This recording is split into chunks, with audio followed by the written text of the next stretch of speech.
정부는 지난주 4월 7일 아스트라제네카 백신의 희귀혈전증의 안전성 문제로 사전 예방 조치로 60세 미만 접종 연기를 발표한 바가 있습니다. 이후에 혈전 전문가 그리고 코로나 백신 전문가, 예방접종 전문위원회가 유럽의 EMA 등 해외 자료와 국내 자료를 검토하고 논의를 하였습니다. 오늘은 위원회 심의 결과와 접종 계획에 대해서 말씀을 드리도록 하겠습니다. 방역 당국과 전문가들은 코로나 유행 상황, 백신 접종 계획, 그리고 국내외 이상 반응 발생 상황 등을 고려하여 최선의 백신 접종 공고 방안을 도출하고자 노력하였습니다. 먼저 예방접종 전문위원회 위원장이신 최은화 교수께서 위원회 심의 결과를 먼저 발표드리도록 하겠습니다.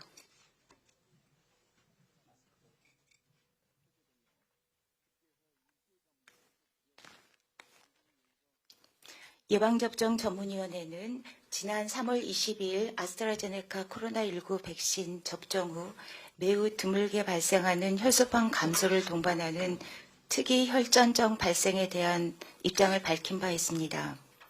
이후 유럽의약품청, 영국의약품규제청과 백신 자문기구에서 희귀 혈전증 사례에 대한 추가 분석 결과를 4월 7일에 발표했습니다. 이번 정밀 분석 결과 유럽의약품청과 영국의약품규제청은 희귀혈전증이 아스트라제네카 백신에 가능한 이상 반응이라고 인정하였습니다. 이에 국내에서도 혈전 전문가 자문단과 코로나19 백신 분야 전문가 자문단의 분석 결과를 종합적으로 검토하고 논의한 후 심의하여 국내에서의 아스트라제네카 백신 예방접종 사업에 대하여 다음과 같이 공고합니다. 위원회의 주요 검토 내용은 국내의 현 코로나19 발생 현황, 혈전증의 국내 역학, 아스트라제네카 백신 접종의 연령별 이득과 위험, 그리고 우리나라에서 실시 가능한 백신 예방접종 계획 등으로 의학적 타당성과 백신 사업의 현실성을 다각도로 논의하여 결정하였습니다. 먼저 유럽에서 아스트라제네카 백신 접종 후 보고되고 있는 혈전 사례 대부분은 뇌정맥동 혈전증과 내장정맥 혈전증과 같이 낮은 혈소판 수치와 일부 출혈을 동반하는 매우 드문 특이 혈전증입니다. 국내에서 이 희귀 혈전증의 평상시 발생 빈도는 100만 명당 1명으로 추정되어 매우 드물게 발생합니다. 국내 이상 반응 감시 결과 백신 접종 후 혈전증 사례가 3건 보고되었고 이 중에 1건이 백신과의 인과성이 인정되었으나 유럽의약품청에서 정의하는 사례 정의에 부합하지는 않았습니다. 그러나 예방접종이 진행됨에 따라 희귀혈전증 사례가 보고될 수 있으므로 접종 시 주의가 필요합니다. 예방접종 전문위원회는 아스트라제네카 백신 접종의 이득이 접종 후 매우 드문 특이 혈전증의 발생으로 인한 위험을 상회한다는 입장에 변함이 없습니다. 그런데 희귀 혈전증은 젊은 연령에서 더 흔히 발생하는 추세가 관찰된 반면 코로나19 감염으로 인한 중증 감염과 사망의 위험은 나이가 증가함에 따라 현저히 증가합니다. 따라서 백신으로 얻는 이득과 위험을 연령별로 분석하는 것이 중요합니다. 이에 예방접종 전문위원회는 국내에서 아스트라제네카 백신 접종의 연령별 이득과 위험 분석 결과에 따라 예방접종으로 인한 이득이 위험을 상회하는 30세 이상에서는 접종을 권고하되 위험 대비 이득이 높지 않다고 평가된 30세 미만에 대해서는 접종을 권고하지 않는 것으로 결정하였습니다. 최근 국내에서 코로나19 유행이 다시 확산 추세에 있습니다.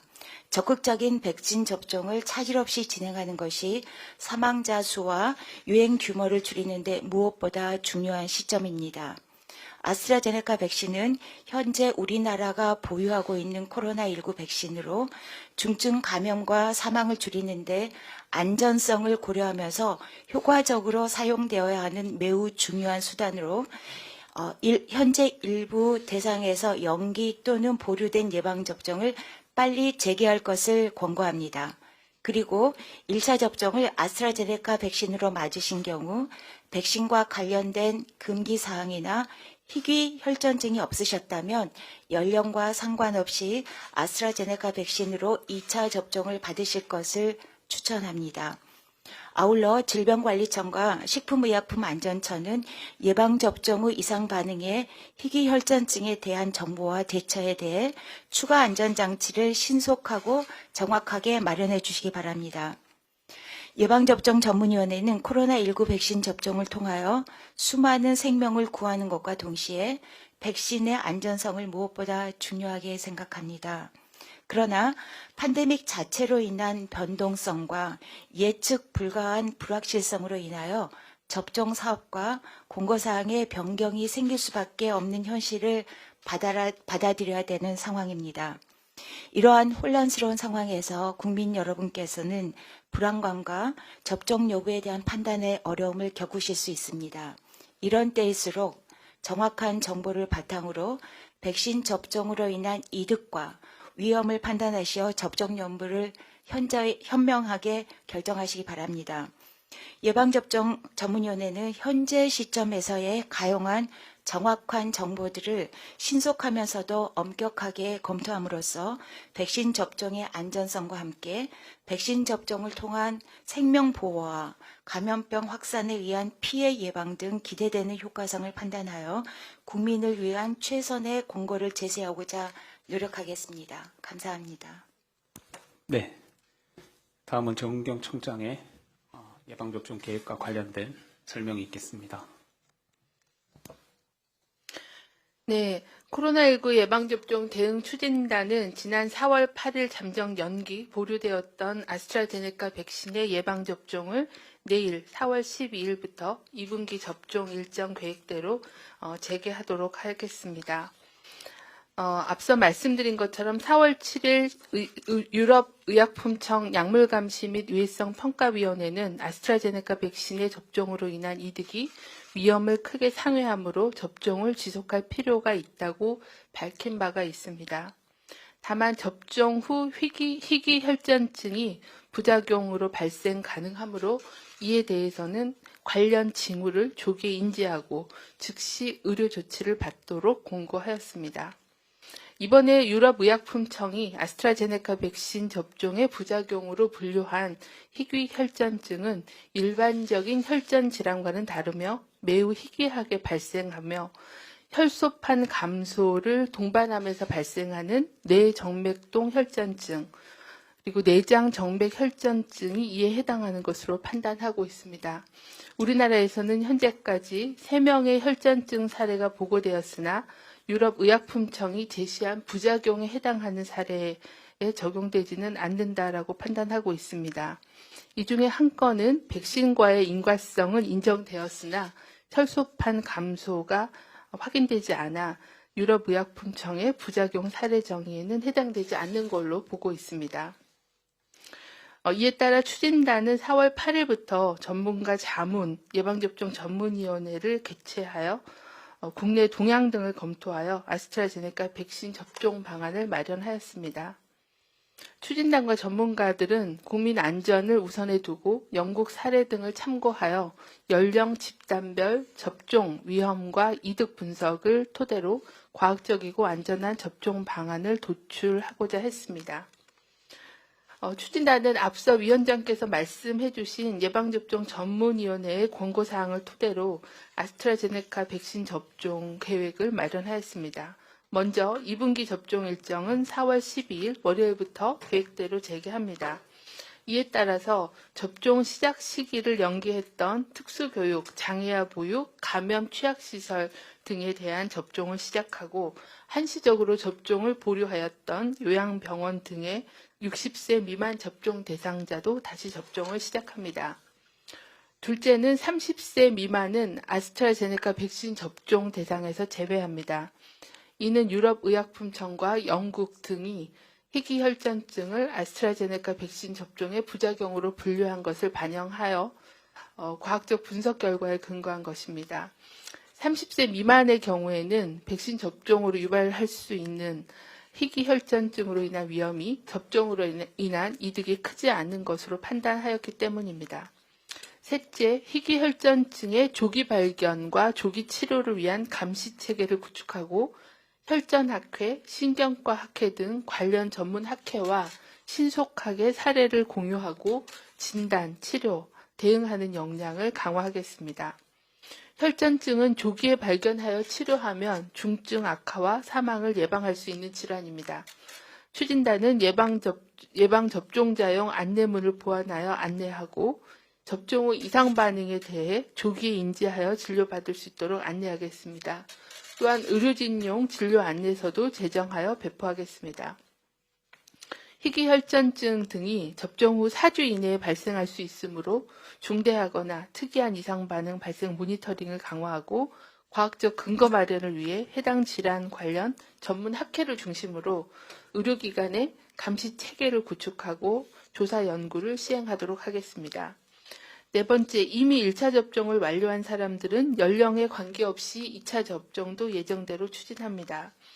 아스트라제네카 백신 1차 접종자 중 희귀혈전증 관련 부작용이 없는 경우에도 2차 접종은 아스트라제네카 백신으로 접종할 계획입니다. 다음은 예방접종 효과 분석에 대해서 설명을 드리도록 하겠습니다. 분석 대상은 1분기 코로나19 예방접종 대상자 중에서 1회 접종을 완료한 76만여 명, 백신 미접종자 13만여 명에 대한 분석 결과입니다. 백신 접종을 시작한 2월 26일부터 4월 8일까지 접종자 중에는 83명이 확진이 되었으며 접종자의 10만 명당 발생률은 10.8명이었습니다. 백신 종류별로 분석하면 아스트라제네카 백신 접종 후 확진자가 79명이고 화이자 백신 접종 후의 확진자는 4명이었습니다. 백신 접종 후 14일 경과 기간을 고려하여 분석했을 때는 아스트라제네카 백신 접종 후 14일 경과하여 확진된 사례는 40명, 접종자 10만 명당 6.2명이었고 화이자 백신 접종자 중에는 14일 경과하여 확진된 사례는 없었습니다. 반면에 백신 접종을 받지 않은 13만 7천여 명에서는 109명이 확진이 되어 10만 명당 발생률은 79.3명이었습니다. 1분기 전체 접종 대상자에서 확인한 백신 효과는 아스트라제네카 백신은 85.9%, 그리고 화이자 백신이 91.7%였습니다. 14일이 경과한 시점에서 확인한 백신의 효과는 아스트라제네카 백신이 92.2%, 화이자 백신은 100%였습니다. 정부는 의료계 전문가와 협력하여 이상 반응 발생 시 신속하게 치료하고 이상 반응 감시, 조사, 또 피해 심의 등을 신속하게 진행하여 관련 내용을 투명하게 공개하고 대처해 나가겠습니다. 국민들께서는 불안감보다는 건강 보호와 일상 회복을 위해 접종 순서가 오면 건강 상태가 좋은 날 안전하게 접종을 받아주실 것을 다시 한번 당부드립니다. 이상입니다. 네. 그러면 다음은 사전 질문으로도 들어와 있었지만 예방접종 전문위원회 공고사항의 근거가 된 위험 이등 분석 결과에 대해서 정재훈 가천의대 예방의학과 교수께서 설명드리겠습니다. 사전 질문에 보내주신 내용도 잠깐 설명드리면 30세 미만 접종 대상 제외 결정이 연령 집단별 접종 위험 이득 분석에 근거한 것이라고 했는데 위험이 이득에 비해 얼마나 큰지 수치 등으로 나타낼 수 있다면 이를 포함해서 자세히 설명해 달라는 질문이 있었습니다. 네, 안녕하십니까. 가천대학교 의과대학 예방의학 교실 정재훈입니다. 먼저 백신 접종으로 인한 위험과 피해 분석 결과를 설명드리기 위해서 몇 가지 개념들에 대해서 설명을 드려야 됩니다. 먼저 백신 접종으로 인한 이익과 피해를 정의할 필요가 있습니다. 백신 접종의 이익은 감염 예방과 같은 본질적인 요소도 있겠지만 국민들이 실질적으로 체감하실 수 있는 효과는 백신 접종으로 인해서 중환자가 감소하고 사망자 수가 감소하는 효과일 겁니다. 이것을 백신의 이익으로 볼 수 있습니다. 백신으로 인한 잠재적인 피해는 희귀혈전 발생 자체와 이로 인해 발생할 수 있는 사망입니다. 우리가 모든 현재 정보를 다 알 수 없기 때문에 많은 가정과 시나리오에 따라서 분석해 볼 필요가 있고요. 보수적인 관점에서 국내 자료와 해외 자료를 취합을 해서 여러 가지 시나리오를 만들어냈습니다. 백신의 이익은 유행이 극심해지면 더 이익이 커지고 백신의 피해는 발생률에 따라서 달라질 수 있습니다. 국내 유행은 해외 유행보다 상황이 좋지만 점차 유행이 커지고 있고 백신으로 인한 희귀혈전 발생률은 우리나라에서는 약 100만 명당 1.3명 정도로 추정이 되지만 유럽의약품청 발표에 의하면 100만 명당 6.5명 수준이므로 국내보다 5배 정도 높은 상황입니다. 그래서 이런 모든 변수들을 고려를 해서 시나리오를 총 6개를 만들어냈고요. 6개에서도 가장 긍정적인 예측과 가장 부정적인 조건에서의 예측값을 도출해냈습니다. 그 결과가 옆에 보시는 바와 같고요. 우리가 가장 보수적인 예측에서도 50세 이상의 집단에서는 백신 접종으로 인한 이익이 잠재적 피해보다 압도적으로 높은 것으로 나와 있습니다. 옆에 보시면 백신 접종으로 인한 이익과 피해의 비율이 나타나 있는데요. 50세 이상 같은 경우에는 백신 접종으로 인한 사망 예방과 희귀혈전으로 인한 사망을 비교하는 경우에는 10배 이상의 이익이 있는 것으로 나타나고 이 이익의 비율은 점점 더 커져서 80세 이상 될 경우에는 690배에 달하게 됩니다. 그리고 백신 접종으로 인해서 예방할 수 있는 중환자의 감소와 희귀혈전 발생률을 비교를 한 결과를 보시면 이것은 사망보다 조금 더 높은 값들이 나오는데요. 50세가 넘어가시게 되면 백신 접종으로 인한 이익이 50배가 넘어가게 되고 그리고 이제 그 80세 연령 집단 같은 경우에는 백신 접종으로 인한 이익이 690배 정도로 추정이 됩니다.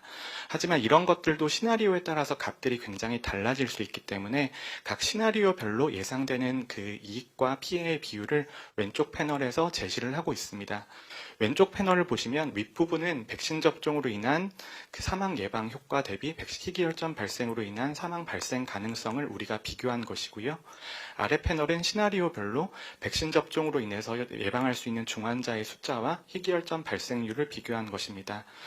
희귀혈전 발생률과 중환자 예방에 대해서는 전체 연령에 대해서 백신 접종이 이제 피해보다 효과가 큰 것으로 나타났지만 사망에 대해서는 워낙 20세 미만 같은 경우에 30세 미만 같은 경우에는 코로나19로 인한 사망률 자체도 낮기 때문에 백신 접종으로 인한 피해와 이익을 평가하기가 어려운 상황입니다. 하지만 그럼에도 불구하고 다양한 시나리오에서 30세 이상 같은 경우에는 사망에 대해서는 백신 접종으로 인한 이익이 피해를 상회하는 것으로 나타났고 50세가 넘어가는 경우에는 대부분의 시나리오에서도 굉장히 압도적인 그 이익이 나타납니다.